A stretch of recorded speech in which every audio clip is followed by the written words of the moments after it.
நம்ம கேஜிபியில் மட்டன் பிரியாணிக்கு எந்த மாதிரி கறி வாங்குறோம், சிக்கன் பிரியாணிக்கு எந்த மாதிரி கறி வாங்குறோம், எங்கே போய் வாங்க போகிறோன்றதை வாங்க காமிக்கிறேன்.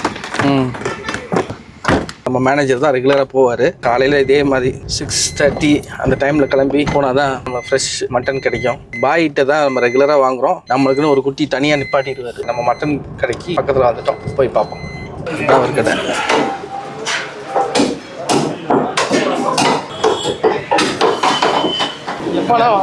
வேற கேஜிபிக்கு சிக்கன் வாங்குற இடத்துக்கு வந்திருக்கோம். இங்கே எப்படி வாங்குறோன்றதை உங்களுக்கு நேரடியாக காமிக்கிறேன். வாங்க.